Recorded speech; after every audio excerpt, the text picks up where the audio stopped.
Welcome back, dear class 10 children. So, in the previous video, we discussed about the characteristics of land. Now, we are yet on another topic from the same lesson, lesson 4, factors of production. This time, we are taking another topic, and that is 4.3.3. And this is function and importance of land. Why is land important for us? And what role does it play? So, these two things we are going to discuss in the same topic. This is the function and importance of land. The first is the determine the output level. Determine the output level means how much, what is the productive capacity of an economy depends upon how much is the land available.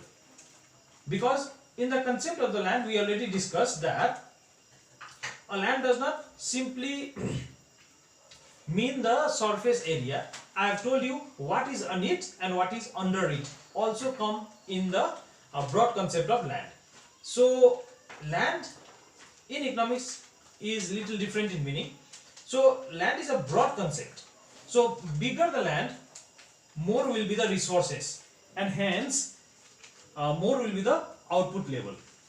Output level means it has the ability to give us raw minerals. Okay, so the quantity and the quality of the natural resources will be more, hence the output or the productive capacity of an economy will rise or it will increase. Like you can say bigger the land, more will be the forest, more will be the minerals, coal, magnesium, iron, mica, minerals, more will be the minerals, hence it will have the ability to enable an economy have larger output. This is the first function and a very important function of the land. Second one is the determinant of economic development. Whether a country is going to prosper or grow in future or not depends upon the availability of the land and the resources. More the resources, there will be a very high chances of growth and the development of the country, because more land means more natural resources. A moment ago I told you. Okay, you can take the book gives you the example of Kuwait, which has a vast which has a kind of the land which has the ability or which contains a very high proportion of the crude oil, which directly leads to economic development. Economically, very fast the development of the economy can be expected.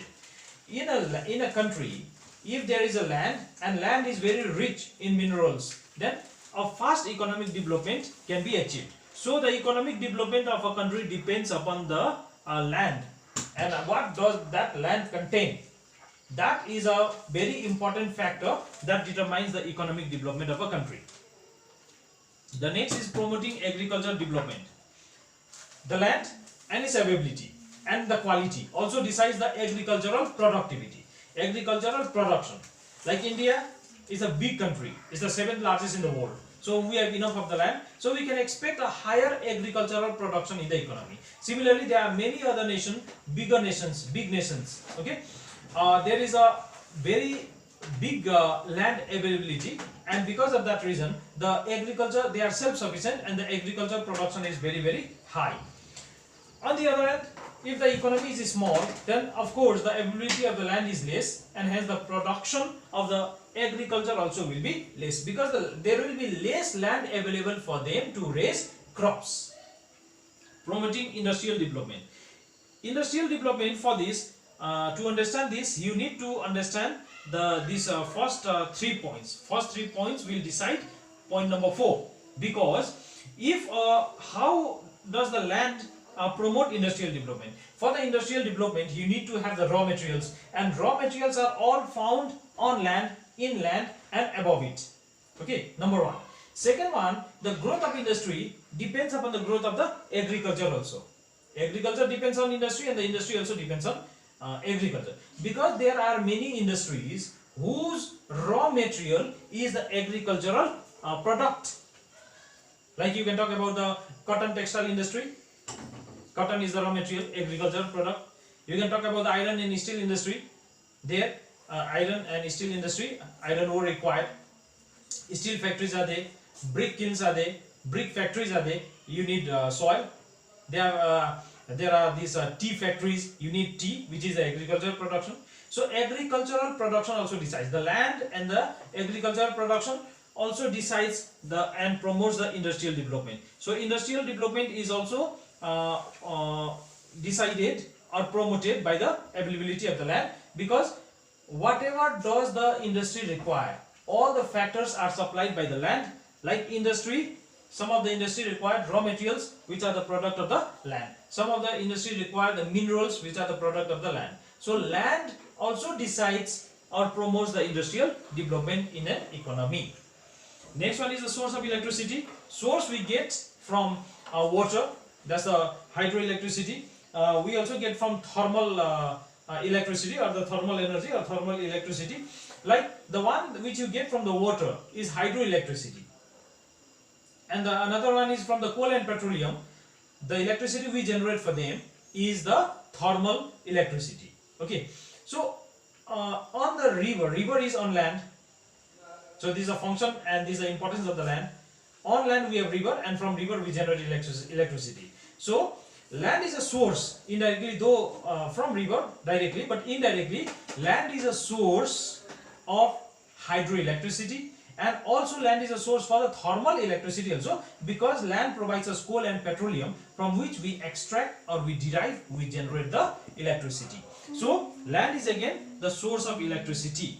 Next is the meeting food requirement. I don't need this to explain to you. Whatever we get to eat, these all are the product from the land, because we cannot raise anything under the earth or above the earth or in the sky, on the cloud or somewhere.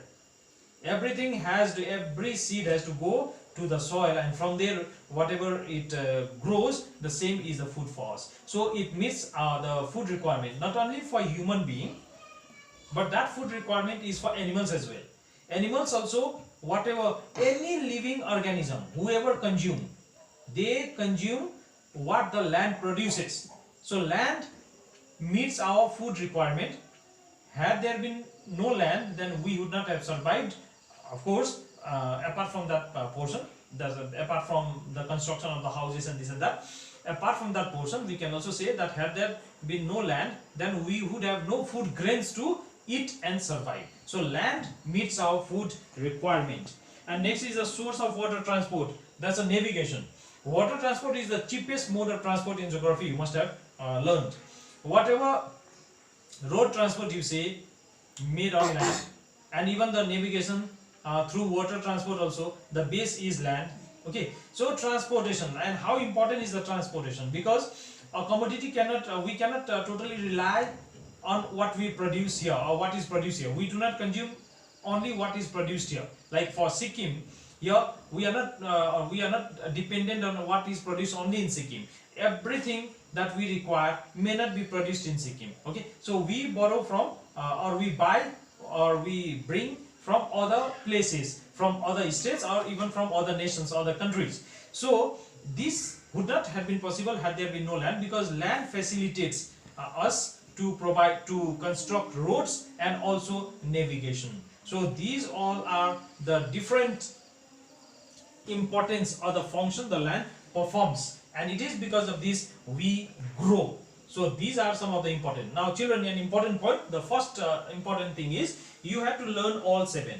You cannot rely on 3 or first 4. Okay, so first 4 is easy and I'll learn the first 4. That way you cannot learn, because the council normally dictates this and this, explain this and this. Such kind of questions are normally asked by the council, number 1. And the second one, whatever topic we have covered, please refer to the exercises, and whatever questions from the short type and the essay type has been covered in this topic, please start working. Do not wait for me to instruct you to do the work. It is your duty now. Since this is an easy concept and I suppose you must have understood it, should you have doubts and difficulties, you are free to be in touch with us, else you can start your work. So thank you. We shall meet next week.